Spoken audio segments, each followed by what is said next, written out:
There is a limitation. Ms. Cruz said, yung kanyang statement sa YouTube, no, na profanities, insults, malicious is a healthy discourse. Gusto kong tanungin yung mga vloggers natin, do you agree with her on that? Yes. That profanities, insults, and malicious accusations is a healthy discourse and a part of the freedom of expression? We would like to ask every blogger to answer me yes or no if they believe in that. Mr. Chair, can I be recognized? Yes. Mr. Chair, no other than the highest court of the land has repeatedly said na hindi po masama ang pagmumura, lalong-lalo na sa mga pampublikong opisyal, especially kung ang pinatutungkulan po ay yung official functions nila. Not the person, but their official functions, Mr. Chair. So yun po ang paninindigan, lalong-lalo na po namin bilang mga manggagawa, dahil kahit meron pong TikTok, Facebook o social media, sa komunidad po, yan ang lengguwahe ng mga manggagawa at ordinaryong Pilipino na nagagalit. Hindi po kasalanan ng mga vlogger o ng mga gumagamit ng Facebook, TikTok, X o kung ano pa mang social media platforms kung bakit merong ganito na mga pagmumura o profanities. Ito po ay lengguwahe ng mga manggagawa at ordinaryong Pilipino na Mr. nagagalit. Chair, Mr. hindi Chair. ko, Mr. Elijah, hindi ko binabagit yung lingwahe ng ordinaryong Pilipino. Ang binabanggit ko, lingwahe ng vlogger. Hindi ka ordinaryong Pilipino. Mr. Chair, Tatandali lang, kasalala pa ako eh. Alright. Hindi ka ordinaryong Pilipino. Tama, mali. ordinaryong Pilipino ako, Mr. Hindi, Chair. hindi ka ordinaryong Pilipino. Vlogger ka eh. No, I'm manggagawa ako, Vlogger Mr. ka. Chair. Lahat pa ng ordinaryong Pilipino, vlogger? Mr. Chair, manggagawa ho ako Andali lang, na may andali lang. platform ho. Andali So, lang. ordinaryong Pilipino ho ako, Andali Mr. lang. Chair. Mr. Vlogger ka Chair, eh. point of order. We have our rules here. I think the resource person cannot answer without being recognized by the chair. Sorry, Mr. Chair. Okay, to all reminder to all resource persons, let the interpolator finish his line of questioning in his statement, and resource persons can only talk when the chair recognizes them. Okay. Nabanggit mo kanina na yung profanities, yung insult, yung malicious accusations, kung yan ay sinabi sa kanyang, ang tawag doon, functions bilang public official, okay yon. Yung sabi mo, di ba? Yung... But not on a personal basis, correct? Ayan. Yes, Mr. Chair. Sabihin natin, naniniwala ako dyan. Pero, hindi naman niya sinabi yan sa akin on my public functions, official functions. It is a personal accusations on me. Mr. Elijah. I cannot, Mr. Chair, can I be I cannot speak on behalf of Ms. Joey, Mr. Chair. Inaano ko lang yung sinabi mo. Yes, Mr. Chair. Okay, now I'd like to ask Ms. Joey, Ms. Cruz, are you insulting me on my public official functions or it is a personal accusation on me? It's not a personal accusation, Mr. Chair, and I think we have agreed early on that we do not have any personal relationship. Yes, So that that's is right. just- Pero ito, ang sabi ni Elijah, okay lang yon kung yan ay sinabi in my official functions as a public servant. Alam mo ba yung official functions ko? Yes, Mr. Chair, and Alam mo. So therefore, hindi ka naniniwala sa aking official functions, kaya tinawag mo akong gago. no, Mr. Chair, the observation that I uttered to describe your performance of your official action, that is my observation. That is what I felt. Well, inobserbuhan mo ba yung aking official function? Yes, Mr. Chair. Inobserbahan mo since I won in 2019? No, Mr. Chair. I closely monitored your performance as a congressman in the 19th Congress. And you hated me for that. No, not really, Mr. Hindi, Chair. gago. Just in the Binanggit mo 19th sa akin, Congress. gago. So you hated me. Mr. Chair. Ano ba ibig sabihin nun? Binanggit mo, gago ako. Binanggit mo, isasampal ko ito sa pagmumukha mo. Binanggit mo, I'm going to be... Hindi ko babanggit eh. Okay. If you prepared, binanggit mo yun eh. May I Oo. respond, Mr. Chair? Therefore, you hated me. Hindi pwedeng, hindi mo ko, hindi pwedeng sabihin mo sa akin na you love me. Is that the person that you said that you love me? I love you, and because of that, isasampal ko ito sa'yo. May I respond, Mr. Chair? Yeah, go ahead. Sige, Okay. Mr. Chair, go ahead, respond. At the very most, I do not like your performance as a member of the 19th Congress. But hate is such a powerful word because we established earlier that we do not have any personal relationship or any Kaya nga, personal Mr. Chair, affiliation. binanggit mo yung human rights. Yes, Binanggit mo Mr. yan kanina, Chair. di ba? Correct, Mr. Therefore, Chair. Mr. Chair, you violated my human rights. Why? Because when you said those profanities, those insults, yung gago, yung isasampol ko ito sa pagbubuka mo, you violated my human rights. You did. May I respond, Mr. Chair? Teka, Mr. Chair, hindi ako nagagalit sa'yo. Okay? At wala akong pakialam sa'yo. Kahit na anong sabihin mo, okay lang sa akin. Alright? Pero itong ating pinag-uusapan ngayon, merong kinalaman sa mga legislation na aming gagawin later on. That is why I am asking you right now. Sapagkat napakahalaga nito. Kapag binabanggit mo, if you're saying that using profanities, insults, and malicious accusations online represent fair and respectful discourse and a healthy discourse, therefore you're telling us that the freedom of expression is absolute. You can say anything you want, and that is freedom of expression.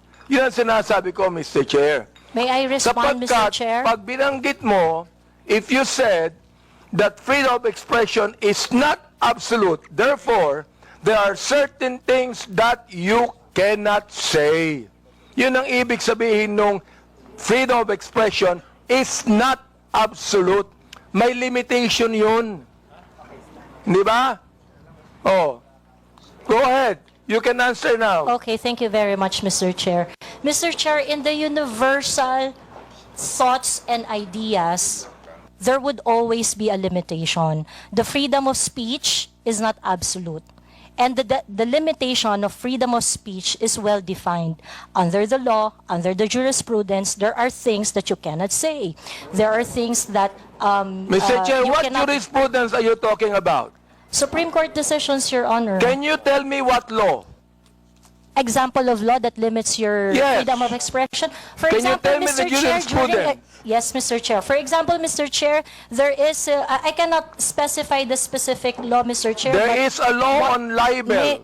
Yeah, law There on is libel. a law on slander. There is a law. Is it okay, Mr. Chair, if I give my example? Okay, thank you very much. One example, and I think this example is very demonstrative, is very illustrative of the limitation of freedom of speech. Right now, it is election, midterm election, and it is not allowed that people are going to campaign on the day of the election day. That is a clear prohibition to express on the part of the citizen to say whatever they want to say on that Teka, election day. Mr. Chair, ano po ang connection nung binabanggit mo? I'm asking you about the jurisprudence. I just told you that there is a law against on libel, on cybercrime. What you said today is libelous. What you said here is libelous. Why? Mr. Because Chair. there is a malicious intent. When you use profanities, when you use the word gago, there is a malicious accusation, and that is libelous. Mr. Chair, if Oh. if that is your assessment of And that kind of listen, statement, you not will only have your... libelous, Mr. Chair, dali lang ha, not only libelous, ha, that is also unjust vexation on my part. May I respond, Mr. Chair? Go ahead. Okay, Mr. Chair, if you think that you are violated by my exercise of my freedom, you would have your right and No, be no, in court Mr. Chair, so that, don't so worry. that the maliciousness of Mr. that Chair, statement don't can be worry. I'm sorted not out going in the to charge you proper in court. authority. Don't worry. I'm not going to charge you. If I charge you in court, matatalo ka eh. Pero hindi. Oo. Unjust vexation to. Alam niyo ba yon? Are you a lawyer or not? I am not a lawyer, So Mr. therefore, Chair. you should know this. The thing is this, pero wag kang mag-alala. Hindi ako magdidemanda sa'yo. Do you know why? You're not important to me. Alright? Ang dahilan lamang, kaya natin ginagawa ito, para magkaroon kami ng idea kung anong legislation ang nais naming gawin. Pero ikaw, you are not important to me. Alright? Oo. Thank you, Mr. Chair. Yan. Yeah, wag kang mag-alala. Hindi ako kailanman magdidemanda sa'yo. Alright? Oh. Tumatawa ka pa eh. Thank you, Mr. Chair. Natatawa ka sa akin eh. No, Mr. Chair, I am Oo. expressing my gratitude, Mr. Chair. Ganun ba? Mr. Chair, tumatawa ka and you're expressing your gratitude by your sarcastic laughter? I am not laughing, Mr. Chair. It's just a natural smile, Mr. So Chair. gusto kong tanungin po, itong ating vloggers na ito, kayo po mga vlogger natin, do you agree with what Miss Joey Cruz said? Every one of you could be able to answer, if you agree. I have a lawyer there, Attorney Trixie.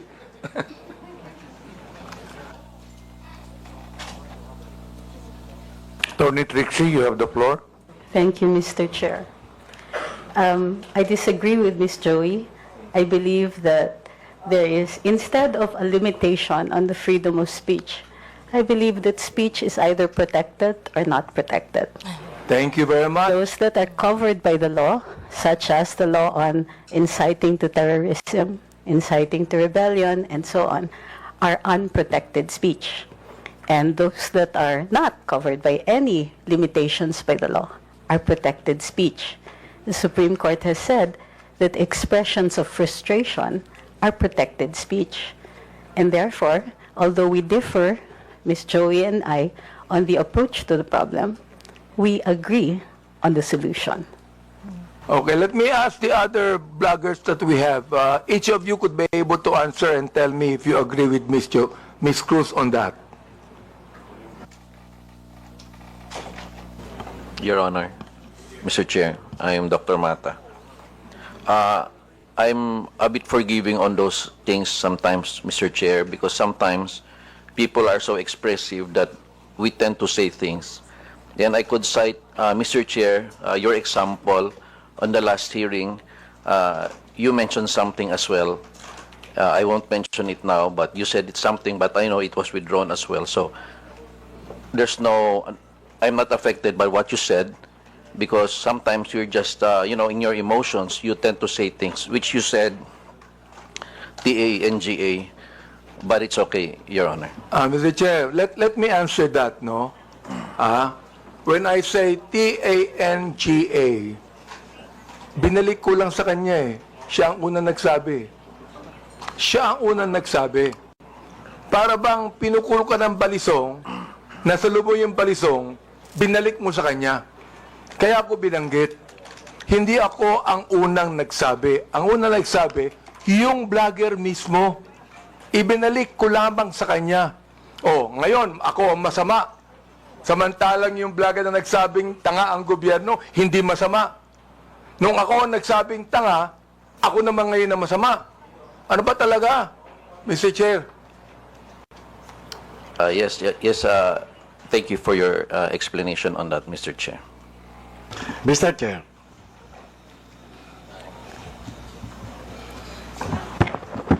Yes, who's that? Mr. Chair. Mr. Morales, please proceed. Yes, sir. Doon sa kaya Miss Joey Cruz, ang ano ko lang, bilang isang dating tauhan ng gobyerno, wag lang sana tayong magpakita ng anumang kagaspangan para hindi tayo napapansin ng publiko. Yun lang po. Ano yung ibig sabihin? Huwag lang magpakita ng kagaspangan para hindi makita ng publiko. Yes, Your Honor, Mr. Chairman. Yun lang po. Kasi kung magpapakita tayo ng kagaspangan at makikita ng publiko yung hindi na aayon na kilos ng isang public official, talaga makikita po tayo. At yun mapapansin ng publiko. Huwag naman sana tayong masasaktan. Sinong tinutukoy mo, Mr. Chair? Your Honor, yun pong mga gumagawa ng kagaspangan, yun po yun. Sino nga yung tinutukoy mo? Aba, hindi ko po alam. Siguro po, maaaring kayo po, Your Honor, mawalang galang na po, nasa inyo po yun kung sino po yung mapapatungkulan nun. Mr. Chair, ano ba yung kagaspangan na narinig mo? Sino nagsabi ng kagaspangan? Your Honor, ito po bilang isang dating tauhan ng gobyerno. Nagiging maingat dapat ang isang tauhan ng gobyerno habang siya ay nanunungkulan. Katulad ng pagnanakaw, pag-aabuso sa tungkulin, pagmamalabis. Yan po yung isa sa mga dapat na tinitingnan natin.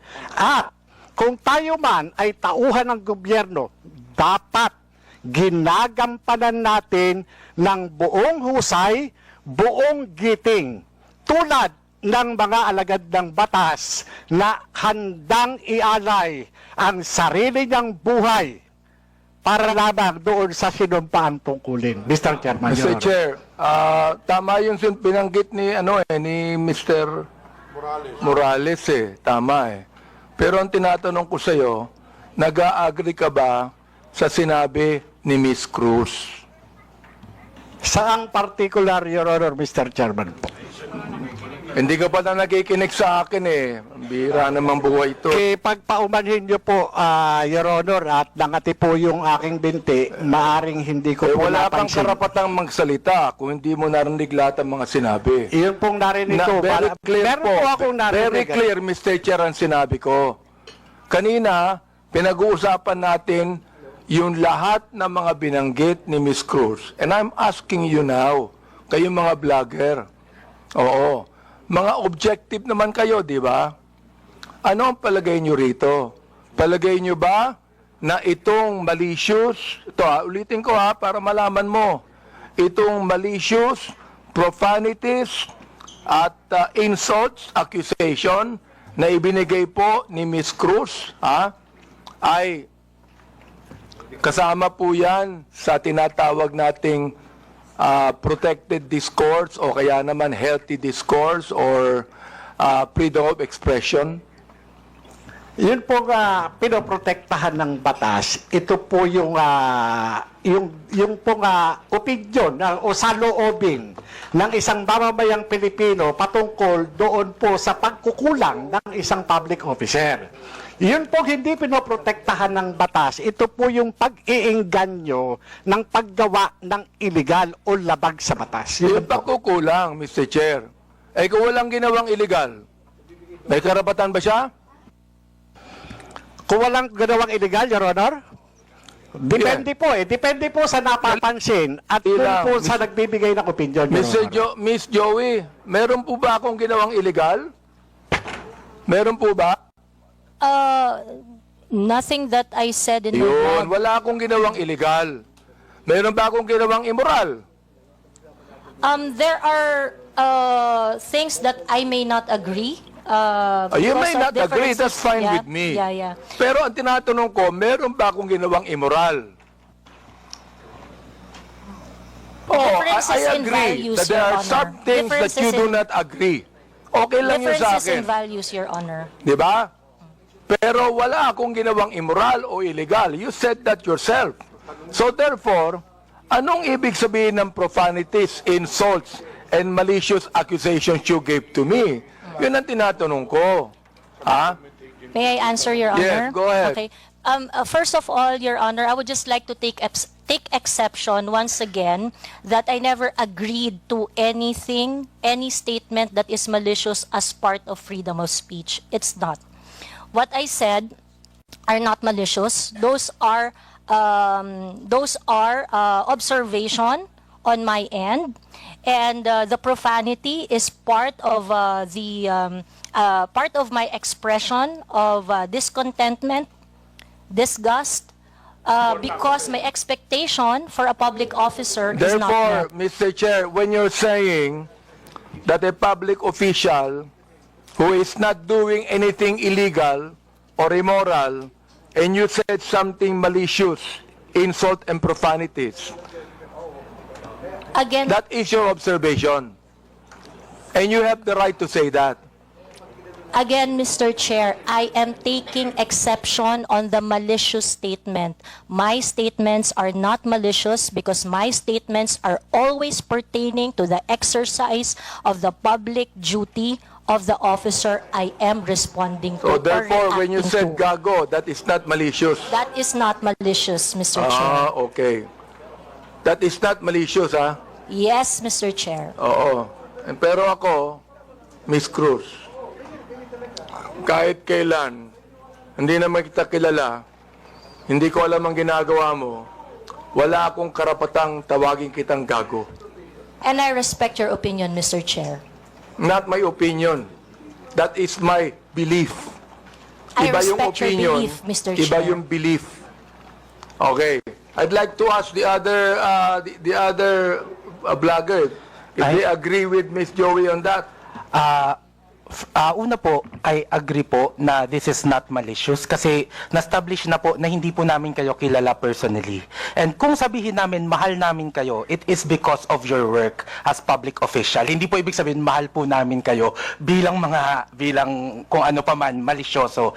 And when we say we don't like what you are doing, it is also not malicious. It pertains to your job as a government official. So I think magkaiba din po kasi yung sukatan sa public official and also private citizen. So, I think it's important for us to understand the difference of and the limitation doon sa public official and sa private citizen. And I agree po. Lahat po ng sinasabi namin sa inyo, because we don't know you personally, are not malicious. It's not personal. It's about your job lang po. Sometimes, Mr. Chair, I'm not onion-skinned, ayan, kilala ako ni Congressman Glenn. Oh, kaibigan ko yan. I'm not onion-skinned. Ang ibinabagit lamang natin dito is how do we limit this? How do we regulate this? Yun ang aming inaanong batas. How do we regulate this kind of statements? Na masyadong personal to Diba? Hindi ko na nga pinapansin Oo. Kung hindi lang binigay sa akin itong mga bagay na sinabi, makikita ko ba to? Hindi ko nakita to Miss Joey Cruz I don't even care about that anymore. Hindi ako apektado dito Hindi ba? And the thing is this, kayo makakatulong sa amin for us to be able to craft a better legislation to what? To tell you that the freedom of expression is not absolute. Yun ang nais naming sabihin dito. So, yung the rest of the vloggers, if, yes, Attorney Glenn, go ahead. Thank you, Mr. Chair. While we recognize the plenary power of this Congress to enact legislation to limit freedom of speech or expression I would just like also to exhort the members of Congress, the honorable members of Congress, to remember that the exercise of free speech, I mean, public officials should not be onion-skinned. I know hindi po kayo onion-skinned, Congressman Honorable Abante. Public officials should not be onion-skinned, and that free speech serves as a scalpel that removes the abscesses of officialdom. I quote the jurisprudence. I mean, it's a landmark decision of the Supreme Court. So we have to make a tight balance between limiting the freedom of speech and, of course, when it comes to public acts of public officials. Yun na po, Mr. Chair. May we hear the others, Mr. Chair? Go ahead.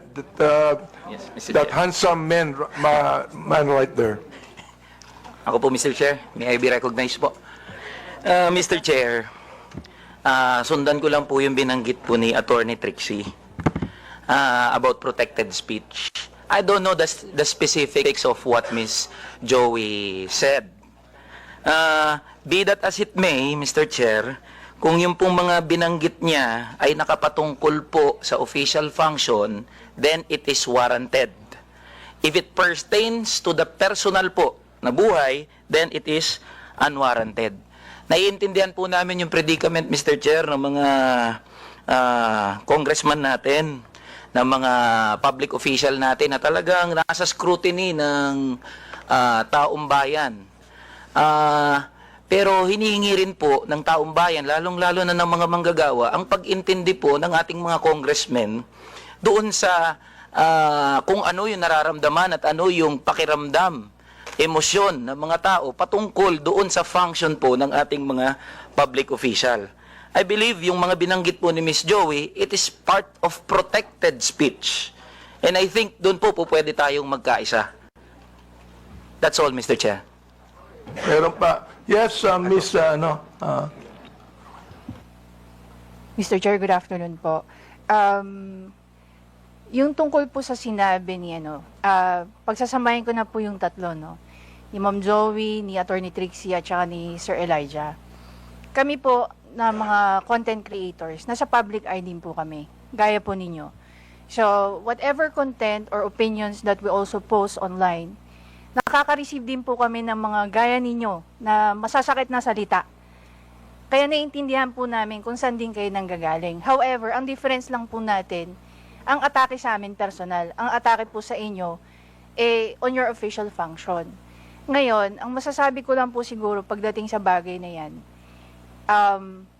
kami po, pinapabayaan po namin yung mga haters namin at saka bashers to air out what they think and feel about what we say.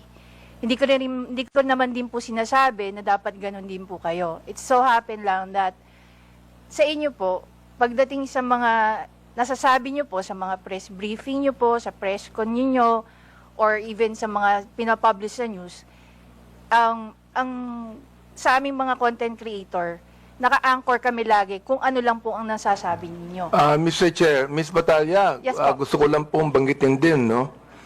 Alam mo, natanggap ko itong mga bagay na ito since Quadcom days, eh.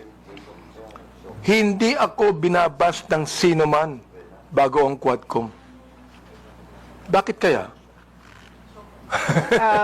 Di ba? Share if I may. I mean, hindi ako nababas, eh. Oo, ngayon lang talaga. Hindi ko alam kung bakit, eh. Oo, yun ang gusto kong sabihin sana sa inyo. Di ba? Yes, Manuel Mata po. Mr. Chair, yes, Mr. Mata, yes. that is exactly the point kung bakit hindi po tayo nakafocus dapat dun sa mga protected naman na speeches ng mga tao. But the reason of frustration, ano po yung context, bakit po nasabi yun? Ni frustrate, bakit niya po nasabi yun? And yun po yung masolusyonan natin. I think dun po sana tayo nakafocus, and I think yun yung rason kung bakit sinasabi ng batas natin na dapat hindi onion-skinned yung mga government official para nakafocus tayo doon sa totoong problema and cause of frustration ng mga tao. Mr. Chair, sinabi ko na hindi ako onion skin, di ba? Yes po, Mr. Chair. The fact that you are here talking with us Yes. with this kind of respect is, I agree. Kaya, Mr. Chair, hindi ko talaga, since the time na yung Quadcom, hindi ako nagsalita ng anuman sa inyo o nag-vlog sa akin. Miss Joey, hindi ka nakarinig sa akin anuman salita, di ba? Miss Joey, you have never heard me say anything against you or about you. Am I right? Yes, sir. Yes, Mr. Chair, we do not know each other personally. Ayun. And then, ganito. I have never said anything about you nor anything that you have said against me. Am I right? Sorry, Mr. Chair. I have never said anything about you or anything against you, even if you said something against me. Am I right? That is correct, Mr. Chair. Yun. Yun ang gusto kong sabihin sa inyo.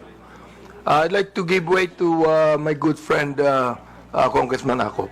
Before I recognize Congressman Acop, admin matters, there are several resource persons here who have been here since early this morning, and I believe some of the members have no questions anymore.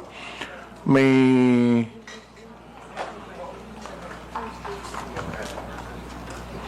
andito po ba si Attorney Kirsten Bautista? To the members, do you have any questions with regards to the Department of Justice? Meron po ba tayong tanong sa Department of Justice? Palagay ko meron po.